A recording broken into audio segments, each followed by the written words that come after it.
Welcome to the Culture Edit. Unique perspectives into the personal and professional lives of individuals at the helm of successful business, athletics, art, and design. Welcome to the Culture Edit. It's Monday. Early Monday, rare. A rare early Monday recording because we have meetings today and then we have a flight to catch later.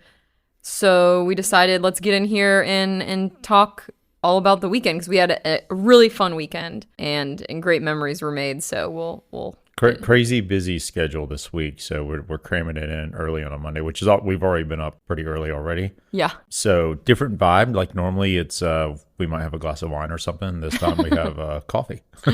Coffee or a Coke Zero. Yeah. The coffee from Wander was really good this morning. Oh, is that what you made? Yeah. Oh, okay. Yeah, that was really good. Yeah, it was really good. We'll talk about Wander in a second. Yeah, so this weekend, we went to Clayton, Georgia, which is up in North Georgia. For those of you that don't know where it is, it's in the mountains and Raven County, Georgia. Raven County. It's just east of the lakes. Northeast of the lakes, and really great riding, really great hiking, running, all the outdoor activities. But it was for our SpeedClub Rendezvous, which is a new thing that we're doing through SpeedClub where we host different events. So it could be like at restaurants or a weekend away or even for, Steamboat Springs for the races. So we kind of rebranded our excursion trips as Rendezvous. So you'll be hearing us talk a little bit more about that. But it was our first Rendezvous excursion up to North Georgia. And we had an amazing group of people. It was so much fun, and it couldn't have worked out better. It was perfect. Yeah, it's a place that we go up there a lot to ride and run and hike. That we think, I mean, not just us, everyone that was there who has a lot of experience traveling to ride their bikes in other places. We all agree there is no greater place to be outside and ride bikes other than that area of Georgia. I mean, it's incredible. The roads are incredible. The routes, the climbs are like you're climbing mountains, but they're not that long. That's what I always say is people are like, oh, I love to go to Colorado or whatever. And or even like LA, like there's a lot of climbing obviously outside of LA, but the climbs are so long. They're like 10, 15, 20 mile climbs. Yeah. Which is fine if that's what you like to do. Like my preference is I like a good 1 to 3 mile climb, some rolling hills, like 30 minutes. 30 minutes. And so you get variation, but it's not, I don't like the 20 mile just like climbing for 2 hours. That's not fun. I like to go fast. And it's hard to do that in a group too. Like it is, yeah. If you have a group, it's much easier if it's a 20 to 30 mile climb that you can regroup at the top. And 20 to 30 minutes. Yeah. Exactly. Yeah. It was pretty spectacular. Rented Airbnb in downtown Clayton on Main Street. It was so cute. We'd never done before. It is like we've been to, I would say, every mountain town in North Georgia. Mm-hmm. It's my favorite. And I think it might have won you over this weekend. I think from a like store, shop, restaurant perspective, it's definitely my favorite. I'm still kind of partial to Helen from like a location perspective because you can get to more places. It's not as like isolated to the east. So from a riding running perspective, I still kind of favor Helen. Helen, you've got 100 options, and up there you can't go further north. Yeah, you can't go as far. But from a town and like how much fun it is, and restaurants and little shops, Clayton has, since the pandemic, has just completely rejuvenated itself. I mean, within the last 10 years, it looks like a different place, and I think in a good way. It's not one of those. It's not plastic places, that you feel like has been completely changed. Like everyone that's there that has kind of revitalized the downtown is, in my opinion, it looks like they're very interested in maintaining what makes Clayton, Georgia special. And for example, like I think when we went to visit Blue Ridge, I was really disappointed with Blue Ridge because it felt very plastic and like touristy. Clayton to me doesn't feel touristy. Like there are a lot of tourists there, but it doesn't feel touristy. Yeah. If that makes sense. Yeah, I agree. Yeah, it feels like people live there and they interact in that environment on a daily basis. Yeah, definitely. And you can tell there's a lot of transplants, but everyone I would say who is transplanted there has brought a very humble kind of vibe with them. It's not like, oh, I'm going to tear the town down and build it, to make all this money. It's more like people have moved there. Younger people have moved there to try and start something of their own, whether it's a business or a restaurant. But they are so dedicated to improving the town as it is versus restarting the town, you know, if that makes sense. Yeah. You definitely feel like it's a special place. Hopefully it stays that way. But that's what's drawing those people to live there, because they want it to be a special place. Yeah. Yeah. It's very cool. We'll be doing more up there. And what I like what we did this time is a little different. So Steamboat, the past few years, we've all tried to get Airbnbs and like stay together. I liked what we did this time, which was we rented an Airbnb as the home base. So like fire pit, kitchen, refrigerator, all the stuff. Bike storage. Yeah, place to work on bikes, and even like leave your kits and all that stuff there if you don't want to. And then we encouraged people to get a hotel room right next to it. Yeah. And so that way everyone has their own space where they can go back to. So you're not like on top of each other, but you have a home base for the launching of the running, the riding, the hanging out, the eating, the fire pit, all of that. Yeah, brand new hotel, Bridge Creek Inn, that everyone stayed in, which from all reports was amazing. Yeah. The highest level of service. They were texting everyone to see if they needed anything. And everyone said it's an old hotel that I guess caught fire, and they rebuilt it, and it just opened like within the last 6 months. And it was really, really cool. Restaurant, bar, everything in there. So yeah. And it wasn't astronomically expensive for how nice it is. No, not at all. So, I mean, that's another great thing about going to the mountains is you can go have a vacation in the mountains, and it's not gonna, I mean, you can find a really reasonably affordable way to do it. And because most of your activities are outdoors, you can have a great vacation without spending a ton of money. Yeah. So do we want to talk about Friday night in Clayton, what we did? Yeah. Because it connects back to last week's episode. Oh, the Jake Paul fight. Yeah.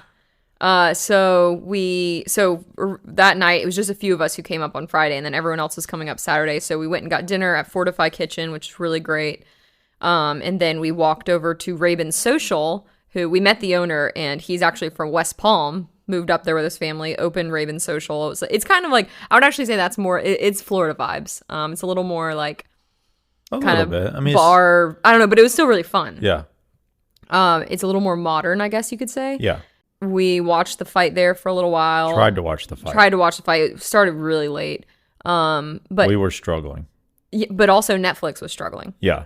so I don't know who was struggling more, me or Netflix. Yeah, we were very tired, but we were committed to watching the fight. And so they had it up at the bar, but Netflix, so many people were watching this fight, more than any other Super Bowl in history. Yep. Netflix couldn't handle the traffic, and it was buffering like every 5 minutes. It was really annoying. So then we gave up on that. We watched the women's fight, which was crazy. The women's fight was so insane. It was way better than the Jake Paul Tyson fight. Beat the hell out of because each they other. actually fought each other. Yeah. And then went home and tried to watch the Jake Paul Tyson fight. We don't think it was rigged, but we do think it was like fight light. I'm calling it fight light because they had big cushy boxing gloves. Whereas like the women and like all the other fighters have like basically nothing on their knuckles. They have like really lightweight boxing gloves. Well, they were wearing 14-ounce gloves versus like typical boxers at 10. Yeah, or even 8. Someone said sometimes can be 8. Yeah, if they're the lighter weight guys. So think about the lighter weight, the lower ounces. So is a heavyweight always use 10 or could? Yeah, they typically use 10. Okay. Yeah. So they used fluffy gloves. Yeah. Like what we would use in like X3. Yeah. So like those big gloves. So we don't think it was fixed by any means, but we think that they were trying not to really destroy each other. They were trying to fight, but they weren't trying to like. I mean, the girls like they're like cutting each other's faces open, bleeding. It was barbaric. Yeah. The Tyson and Jake Paul, I would not call it barbaric. It was more like a sparring kind of situation. It was still entertaining. Jake Paul had, what did Michael say his shorts were worth? Like $1 million or something? So, yeah, like a couple $1 million of diamonds on his boxing shorts. So it was a show. And you know what? They both walked away with $100 million. So they're laughing all the way to the bank about their little sparring match.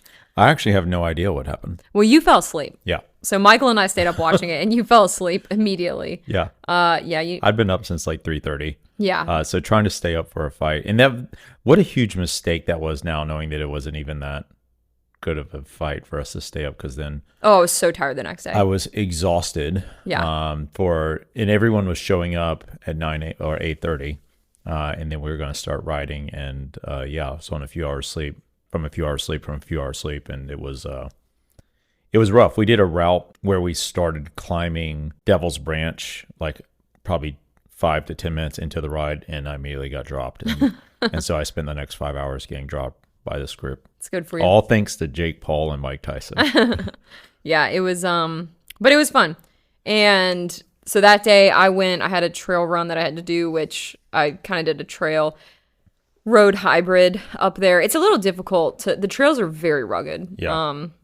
Especially this time of year because it's not like prime hiking season. So you can't really even see the trails. I had to follow my compass. It was an adventure. And then we all got back. We went to Universal Joint. Wasn't that impressed. We have one here in Atlanta over in Kirkwood. Yeah. I didn't really like it, but I'm not a big bar food type It's bar person, food, so you wouldn't like it no matter what. I went because the rest of the group wanted to go, but I don't really like bar food, so it's not my jam. Yeah. But we did go to a Cuban place. Oh my gosh. Hush. It was called Hush Cuban Kitchen or something, and it was amazing. Probably the best. I think it is the best Cuban food I've had outside of Tampa. I've never been to Miami. Cuba. I've never been to Cuba before. Or Miami. That's a tough question. The place that we go in Miami, in Enriquetas. Yeah, Enriquetas. Which they're different though. It's different because it's like that's like dirty Cuban, like dirty like. I think we're gonna delete that part. Not dirty, but I mean, you know what I'm saying. Like, Yeah. like not like in a filthy way, but like in a like grub. It's like quick Cuban food. Yeah, like so grub. it's like it's more like you grab a sandwich, sit at the little like bar. I would say it's more like a Cuban diner. Yeah, than and a like, Cuban restaurant. Hush was like more elevated. Yeah. Like nicely presented, but wow, it was amazing. It was so good. The fried yuca was incredible. I had pollo a la plancha. It was amazing. Had the pork, which is just grilled chicken, but it was really good. Mojo pork. It was really, really good. And then after that, we went to, when we left the next day, we did another ride, a little 40-mile loop around the lakes, which was nice. I partook in the lake loop. But everyone was feeling, like I was feeling good. Michael was feeling good. I was good. You were good, but Yeah. everyone else was on the struggle They were all bus. hungover. Because why? Because they, Saturday night after the ride and after we went to Universal Joint, everyone came over. We had the bonfire, the fire pit. What's the difference between a fire pit and a bonfire? Bonfire is like giant. Oh, okay. Like a thing on the ground where What you is like. bonfire? I guess like bon is like good fire, bonfire. I don't know. I'll have to look that up. And then we went to bed. Yeah. And they all went out Partying. Yeah. Yeah. And so bright-eyed and bushy-tailed for us the next morning, Sunday morning, and they were struggling. Yeah, they were definitely struggling, which is fun. I like that. That's much better to flip that around. Exactly. When you're not the one struggling is always better. Exactly. But the route we did, if you ever look at our Stravas, the route we did yesterday, Sunday, the 40-mile route is, I think, perfect. It's so fun. Because you go around the lakes, then you climb the short side of Charlie Mountain. Which is much easier than the long side. Yeah, and then that descent of Charlie Mountain is really cool. Yeah, really fun. Back to Tiger, then back to Clayton. And that's where we were descending. And I never noticed it before, but I saw Stonewall Creek Winery. Yeah. And I didn't even see it. And put that back in my little memory bank for reference later on that day. Yeah. You have a big memory bank. Not a little one. Well, it's full of a bunch of stuff. It's full. Bunch of right. useless stuff. It looks like your computer. If you ever sat next to Chad while he you know how on a Mac you can like zoom out and show all of your like windows and applications. Yeah. If you sit next to Chad while he does that, it is probably one of the most disturbing things I've ever seen. He has like 1,000 applications in different windows open. I got a lot going on. But then you wonder why you can't find anything. Because you I have can like 1,000. find it. I know exactly where it is. Don't touch it. Okay. I know exactly. It's like It's like my desk from back in the day. For those folks that used to work with me a long time ago, they will remember my desk was just covered in stacks of paper. And then he'll be like, I don't know why this computer is so slow. I'm like, well, you're using like every piece of RAM power this computer has to power all the open windows. My MacBook looks like my 2005 desk. Yeah. Is what it looks like. Yeah, I believe that. Piles of stuff everywhere, but I know exactly where everything is. Don't touch it. But the difference is it didn't slow down your desk. It's slowing down your computer significantly. I guess so, yeah. It's really putting that computer to the test. Anyway, so it was, so then because you store that little nugget away in your brain, we went to Stonewall Creek Winery the following day because, we tried No, it was the same day. That was all sorry, yesterday. the same day. Yeah. But after everyone had left and we had all checked out, we're like, well, let's go check out the winery because we're always looking to like add things to the itinerary for the next rendezvous. Yeah. And, those of you who have had wine in North Georgia, you can't go in with the expectation that the wine is going to be amazing because it's just not. But it's usually because there's not so many like rules and tourists and all kinds of stuff. It's usually a pretty pleasant, chill experience. And people are very friendly and it's very cheap. Like we got a flight of wine. It was like $5 per like little flight. Yeah. So we got 4 flights for $20. I mean, that's a great deal. Yeah. And it's beautiful. It's beautiful property. Beautiful. And everyone there was super nice. Dogs are everywhere. Buck, I guess is the wine farm dog. He was so cute. Very cute. And he was like an Irish, like some wire, I don't know, wire hair or something. Bill, shout out to my boy Bill when I walked in. My boy Bill. He was very friendly and explaining everything, and it's very curious who we were and where we were from. I mean, we don't necessarily look like we fit in, but I've never had someone literally as I walk in just look me up and down and go, "Where are you from?" But see, that's the thing about North Georgia.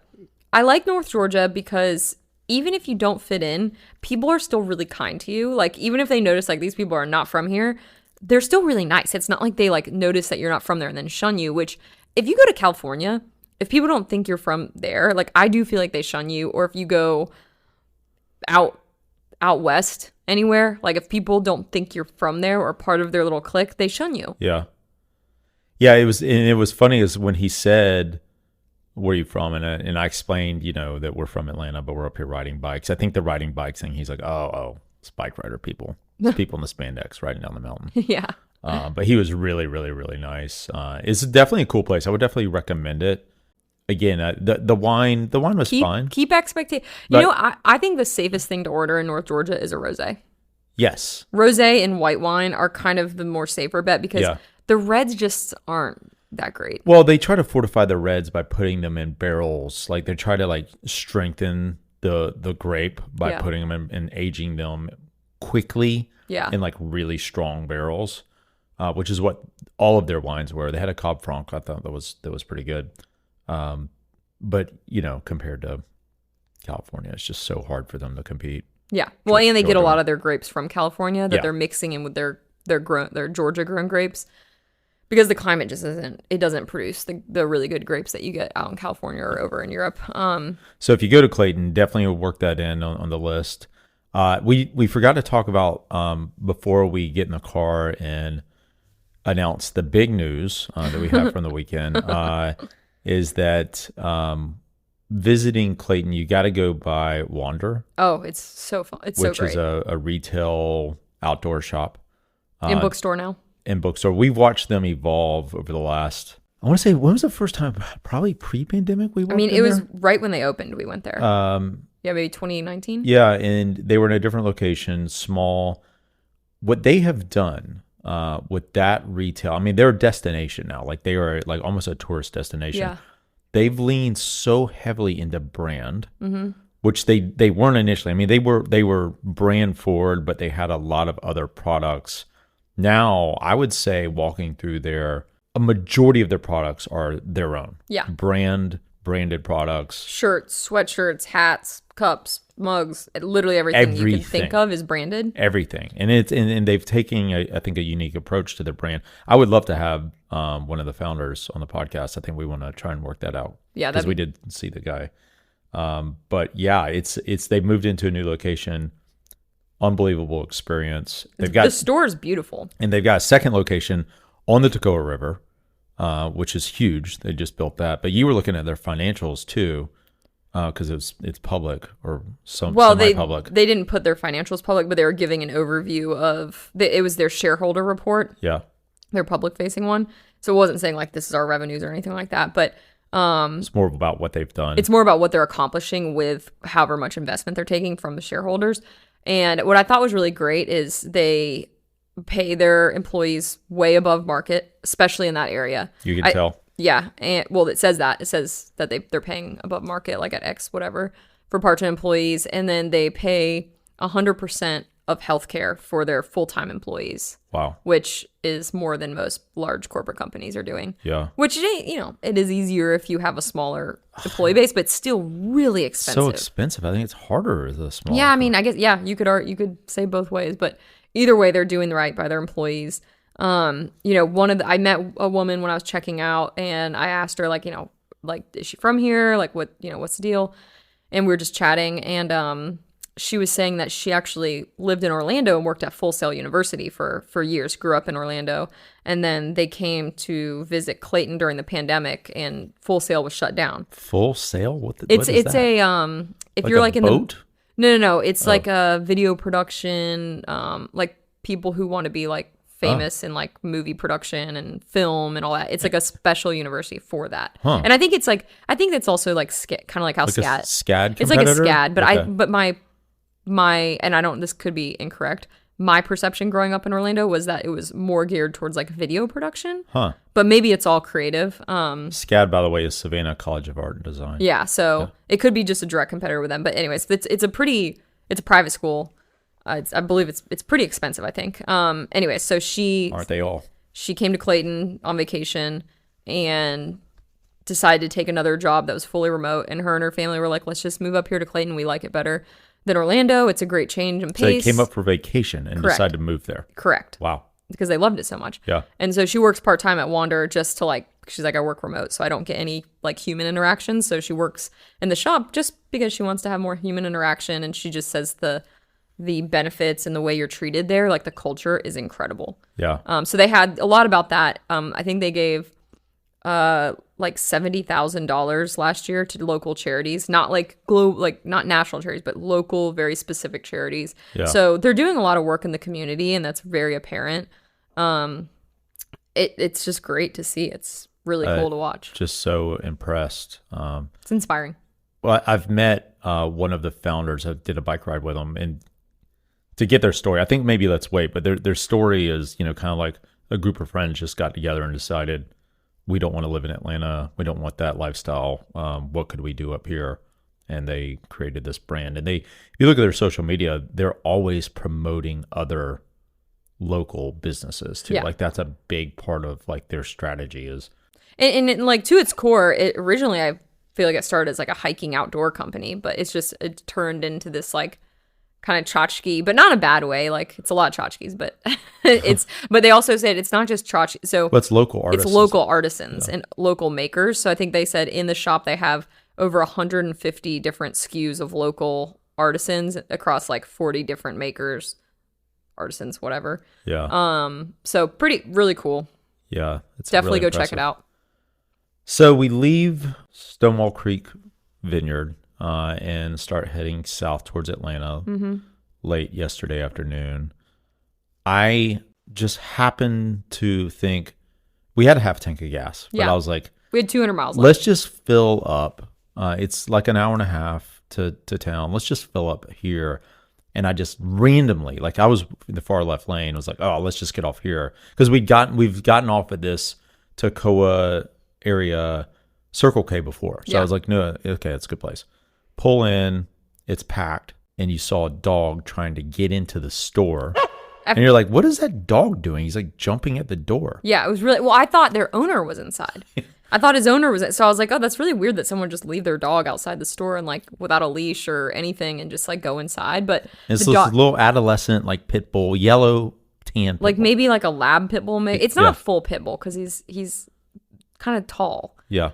Skinny. And skinny, Yeah. but he's really cute. And so I walk up and he's like trying to like force his way into the store, and I'm like, where is this owner? Like barking. Yeah. Trying to like jump on the door, and everyone's just kind of confused, like looking around, like, what is this dog? He like takes off, runs around the back of the building, runs back to the front of the building, finally gets in the store and goes straight to the back of the Subway. Just helped himself. Just to help himself to some food, I guess. Very long story short, I'm staying in line and he's in the store, and like one of the women's like, what's the deal with this dog? The gas station attendant starts saying, well, this guy keeps dropping him off here. You know, he's a local guy. The gas station owner took the dog in to foster him, and called Humane Society, got the chip scanned, and then started trying to contact the guy. I guess this went back and forth a couple of times where like the guy came back and got the dog, and then he would abandon the dog again, and the gas station owner would take him in. And finally they were like, we can't keep doing this. So they're like, we're just going to give him over to Animal Services on Tuesday, because that's when like the waiting period is up after they scan the chip. And he's like, so they just said they were going to euthanize him. But like and the gas station attendant was like a young kid. He was like, I don't have enough money to like even buy him food. This isn't a rich area. Like Toccoa's not very rural. It's rural. It's country. Like people don't have necessarily tons of money. Yeah, and so this kid works at a gas station and was trying to help. He was trying to help. Yeah. Basically, was at his limit. Yes, at his limit of what he could do. What he felt like he could do, and he felt terrible about it. Felt terrible, and so I go back out and I'm like, oh man, like, and the dog was so sweet. He was like so like wagging his little butt, like he was so cute. I go back out and talk to Chad, and I'm like, Chad, oh boy, the dog doesn't have a home. They're going to euthanize him. And they're going to euthanize him. Now, the kid could have been totally making that up, so I'd take the dog, which is fine.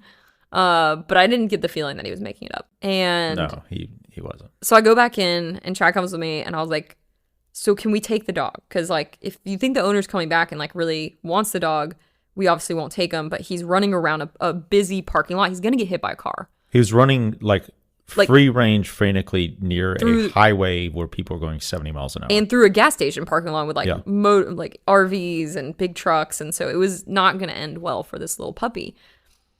And he was like, I can't do anything. Like, I'm working. I can't let him in the shop. And so he just said, no, please take the dog.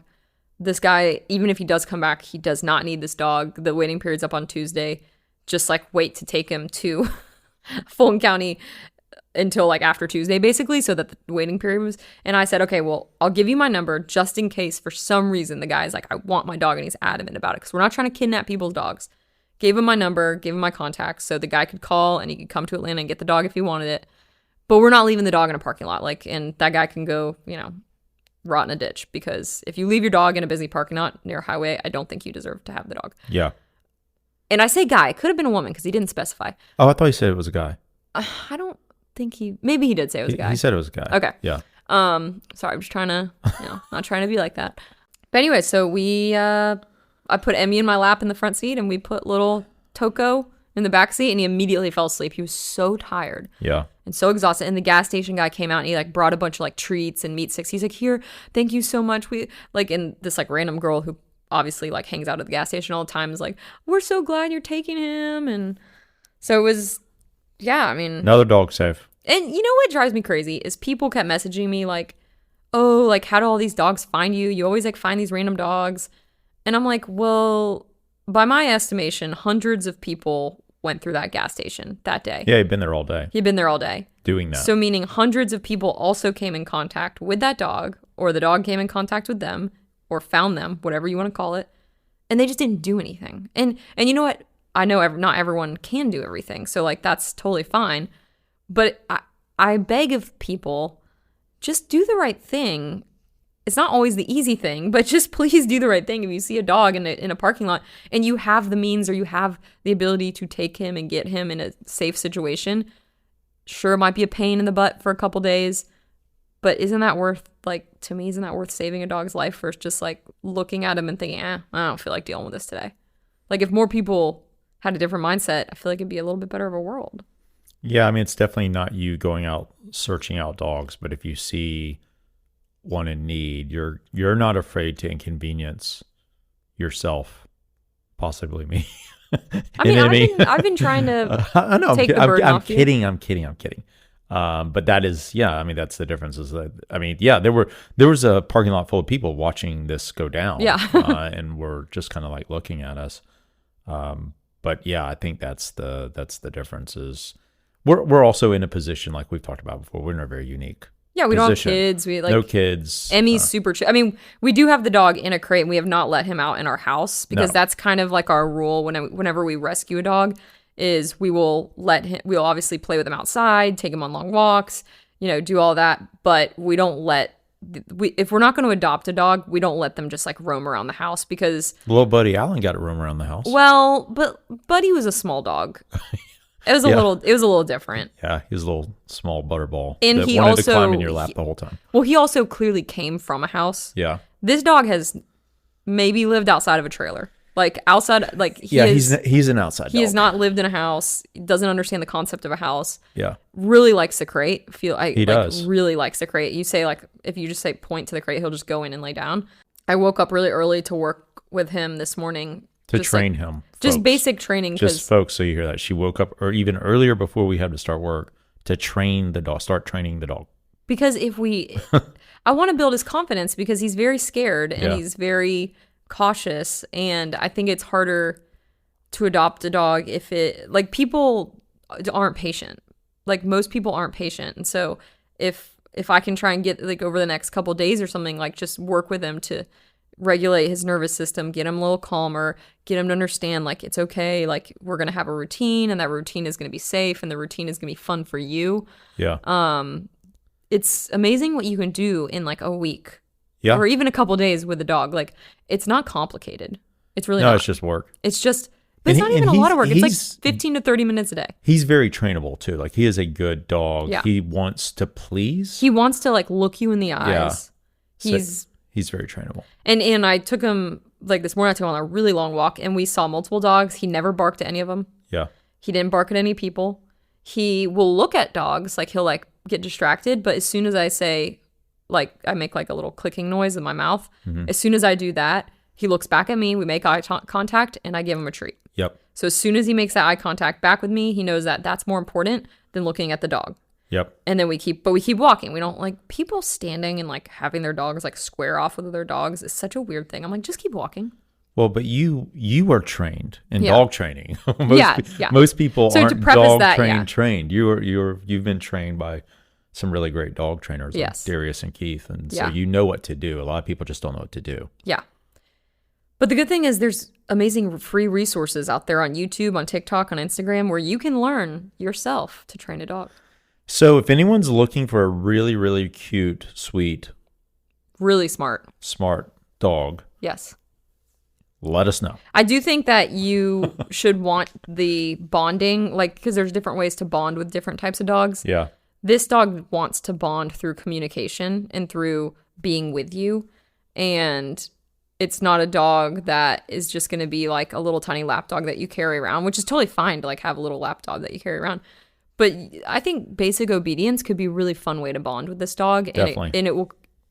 It doesn't bolt. The dog is not like a bolter where like as soon as the door's open, it wants to be with people and it wants to be like close to at all times. And again, he's an adolescent puppy, so he's still very much in the training. Yeah, he's maybe six months old, maybe. And he's neutered, so you don't have to worry about that. And apparently he's microchipped to a guy that doesn't answer his phone. Yeah. So we got to go through a process this week of figuring all that out. Yeah. So stay tuned, but we'll find out what happens to Toko. Toko from Toccoa. Yeah.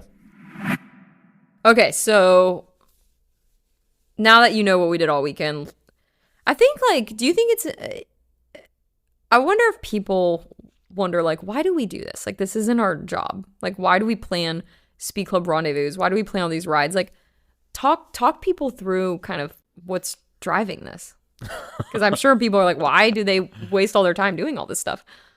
I mean, fundamentally, it's been something I've always done. Yeah. And it's like around building community and friends and camaraderie. I think endurance sports are unique. And you're seeing that a lot with, like, we've talked a lot about run clubs and like what that's brought to people in terms of having a community. And especially when you're younger, like I started a bike club when I was in my mid 20s, and it's effectively been the evolution of that over the years. And it's because you find people that you have common interest in. And what I've found is that you can find individuals that otherwise, if you looked at both individuals on paper, you'd be like, they have nothing in common. Mm-hmm.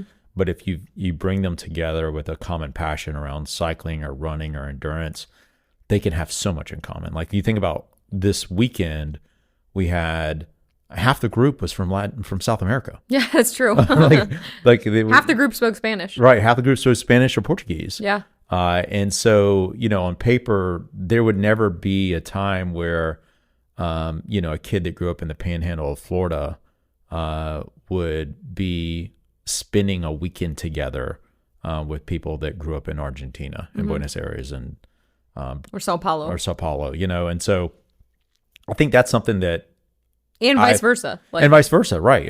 And to share those experiences, like our friends from Argentina had never had s'mores before. Oh, it was so amazing. So we literally got to introduce s'mores to our friends from Argentina. And now they want to have a rendezvous that'll be an Argentine barbecue. Which I am very excited about. So there's that. And then, what SpeedClub has become. SpeedClub is a business now it's a very small business that we have created, that a big part of it is us around testing and supporting the Michael Garrison Racing Program, which is what the membership effectively does. We have members and corporate sponsors that sponsor that program because we're trying to do something completely different in the sport of pro cycling in America. And that's been really interesting for us to see the people that want to do that. We met a guy at a bar. Yeah. He had a dog named Steve. Which of course, Steve the dog was amazing. Which of course Nikki had to pet. He put Steve in Nikki's lap. We started talking. Steve was a King Charles Cavalier. Yeah, so very chill. Shout out to David. He's lives in Orlando, Florida. Has a house in Rabun County and Clayton up there. Rides bikes a little bit. We talked to him, introduced him to Michael, and he immediately said, "What can I do to help? Yeah, what can I do to support this program?" And so that's the kind of thing that we're looking for and that we're testing and figuring out.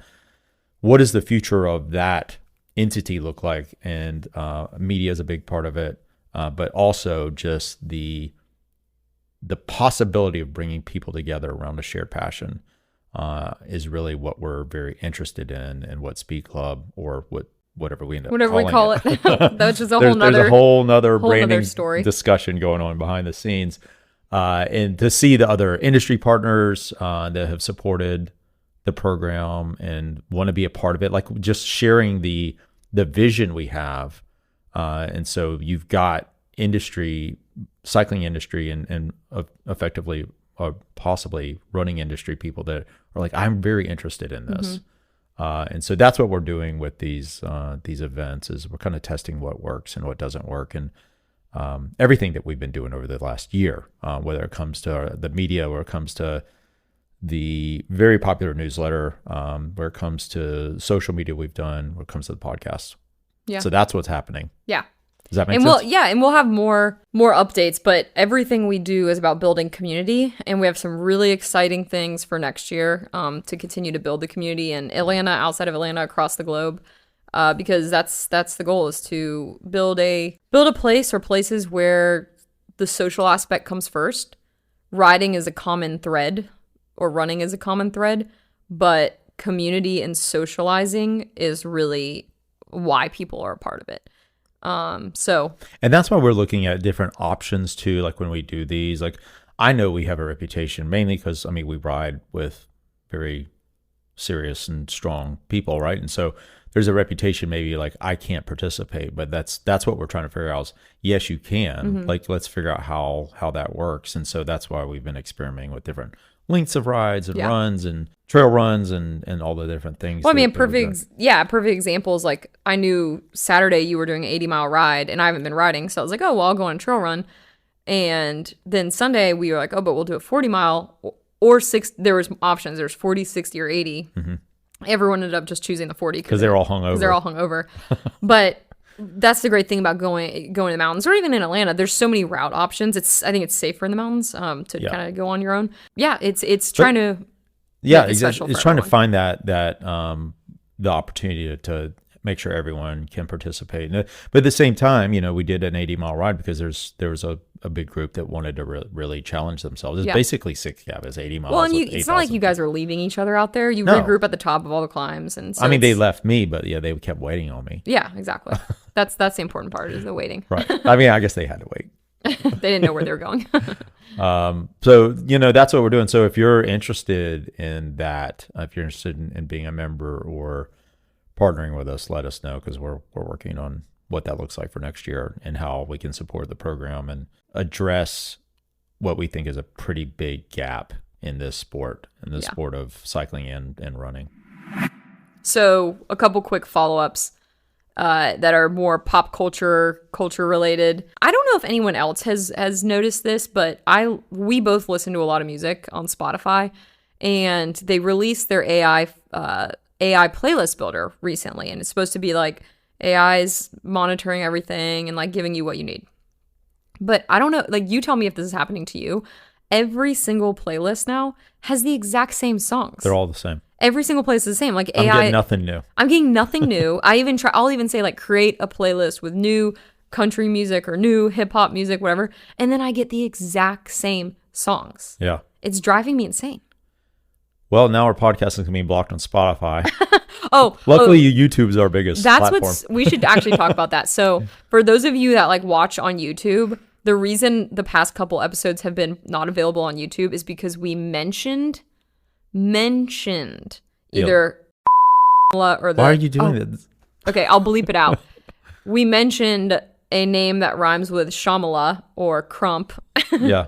And YouTube completely blocked us, saying that it was voter like that it was or advertising. Yeah, well, that it was content. They have certain standards around that. Even though we weren't saying anything. Yes. So YouTube. So we're living in a country. I've got it edited. It's available now. It's we're all living of our in a episodes country are available. But yeah, where we're censored. Yeah. Yeah. That's pretty scary. I know, but now I'm gonna have to edit all this out because Okay, we're not gonna be able to even talk about it. All right. We'll leave it up and see what happens. Yes. But we can leave it up we can leave this version up on Spotify and Apple. Yeah. And then I can cut the other one for YouTube. For our friends at Google. They're listening. Anyway, so AI fail for Spotify, hoping that they continue to adjust because it's just really annoying. I'm like, I want good music again. We did watch Yellowstone. Yep. You were wrong. They killed him. Sorry. Spoiler alert. Spoiler alert. Oh man. That was kind of crazy. But they killed him. Really, like spoil the whole thing. Kevin for people Costner. Like that? Huh? So you're really gonna spoil the whole thing for people like that? I think if they haven't watched by now, this is gonna be 2 weeks later. I mean, it does happen within the first 5 minutes. So yeah, it's exactly. Not really. And you could read it anywhere on the internet. That's true. Yeah, so that was good, and it's also the last few episodes they're ending it because they have to. Yeah, it's just not the same without Kevin Costner. So, and you know what? Again, go out while you're on top. I think that's the genius of Taylor Sheridan is he's not afraid to just be like, you know what? It's had a good run. Shut it down before it becomes too like hokey or cheesy or whatever. I love that he still found a way to put himself back in the very first episode. he's a complete narcissist. Brilliant. And he also released a new Landman. We saw the advertisement for Landman. Yeah. And we're like, that has to be a Taylor Sheridan. He has a style. Yeah, and a flair. It's 100% a Taylor Sheridan. Yeah, it's one of those things where like, let's say like who's another like director or writer that has like a very unique style. Like who does like David Fincher? Like the Edward Scissorhand, like that's David Fincher. Yeah. Yeah, exactly. So like you can tell. No, sorry. Edward Scissorhands is Tim Burton. Tim Burton. Yeah. So like Tim Burton has a very specific style. Yeah. Beetlejuice. Yeah, a lot. Edward Scissorhands, Sleepy Hollow. Yeah, all the things. Nightmare Before Christmas. You kind of can know immediately if it's a Tim Burton movie. Yeah. So I think it's the same thing with Taylor Sheridan. It's like the manly, action-packed, like American-centric, because it's all very American-centric. Except Lioness is not manly. Oh yeah, that's a good point. Yeah, Lion. And that's our favorite. Okay, I shouldn't say manly. I should say like what's another like another word for like masculine, but not meaning like man. Because even Lioness is still very like it's not like a romance novel. It's an action show. It's an action like military, pro-American. Yeah, he's just a very like American action-packed centric writer and director. So it's really good so far. We still have a few episodes, obviously, that are going to come out.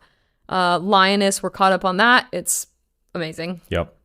And then you watched the Martha Stewart documentary, and you were pretty disturbed by it. I mean, you watched some of it. Yeah, I didn't watch most. I fell asleep. I knew she was all about Martha. I didn't know how how crazy of a narcissist she like was. crazy. Yeah, like, and if you watch it, you're like, how detached are you? She is so, and the reason I watched it because I saw all these news reports about how pissed off she was about it. Yeah.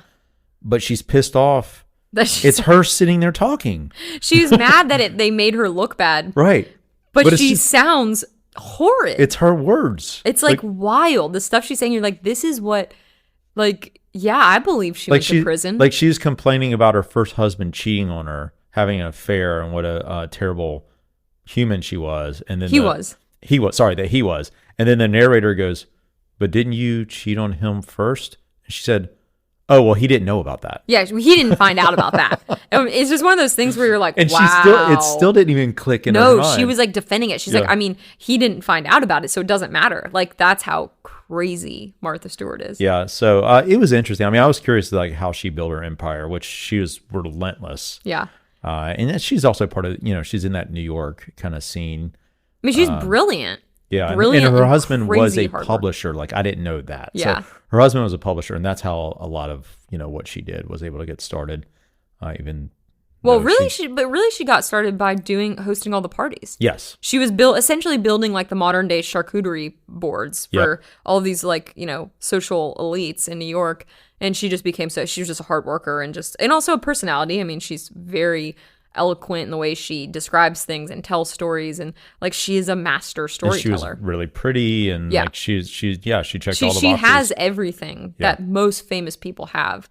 The mistake she made was sounding completely out of touch and insane in a documentary about herself. Yeah, that was kind of shocking. So, but whatever. And then lastly, you want to recommend a movie? My Old Ass. Terrible name. Terrible name. I don't know. I'm kind of torn. Like, I do recommend it because it is really amazing, but it like gutted me. It was so sad, but not sad. And like, I don't know how to explain it. It's like sad. Yeah, you just got to watch it to understand. I mean, it has Aubrey Plaza, which we're both huge fans of, and she's really, really good. Really good. It's like one of those like, it's like I don't know what's like the genre of it. It's so unique. It is like, and I definitely don't want to give this away. It is like so unique in the story that it tells. But so doesn't good. Make sense. But the point of the movie is about appreciating what you have in time. Yeah. Like appreciating the moment that you spend with people, appreciating who they are, and not taking things for granted, which I personally live by. And I think we both do. Mm-hmm. And that's actually what we're talking about this weekend too. Like the people that were with us kind of, are the same thing. And that was the point of the movie. It delivers it in a gut-wrenching ending, but it's so good. And one of the main characters' name is Chad, so that helps too. Of course. But it was really, I felt like it was really geared towards like the younger generations because definitely. I mean, it's geared towards everyone, but I did think it was very smart. And the crazy thing is the girl who wrote it and directed it, she's never written or directed anything before. Like that Seriously? Was her first, yeah. God, so that's so pretty creative. Cool. Yeah. It was just raw. Again, the story itself literally makes no sense. You're like, this is not realistic. This couldn't possibly happen. But that doesn't matter. It literally doesn't matter because if you get hung up on the actual like story, you're missing the point. Don't get distracted by the title. Yeah. So watch it, but make sure you got the tissues nearby. And if you're going through a traumatic life event, maybe don't watch it until you're over that because it's just really, gut-wrenching. Anyways. Okay. Did we mention we saved a dog? Yeah. So it's been a good weekend. We got some things coming up. I'm doing my 30K race this Saturday, which I'm a little anxious about because I never feel like I'm ready for 30K anything. 30K mountain trail race. Yeah. And then we got Thanksgiving the following week. Then you got the Thanksgiving half after that. Yeah, I mean, it's on the calendar. Whether or not my body will be bounced back fast enough to do it is another story, but I'm going to it'll be a party pace Thanksgiving half. This is a action-packed fall. Yeah, it is. Yeah, and then we'll head to Miami. Yep. Anything else? No. So we're good. Yeah. Make sure you do a lot of things after today. One, if you're interested in a great dog, reach out. Or if you have anyone that you know is looking for a dog, please. I wouldn't say this is like a I little, beg you. definitely not like a little kid dog. Like, don't get it for your little kids. Older kids, like teenagers, that stuff, totally fine. He's just like a puppy, so he's very rambunctious and he's going to be pretty big. So don't get him if you. I mean, I think like this big a kid. Maybe like a 10 years old and up. I was holding my hand up. Yeah, like 10 years old and up. 10? Okay. I think. I feel like it depends on how responsible of a parent you are. I think about Rachel and Patrick. Like, they could easily bring another dog into that with Everett. With Everett, but they have an infant.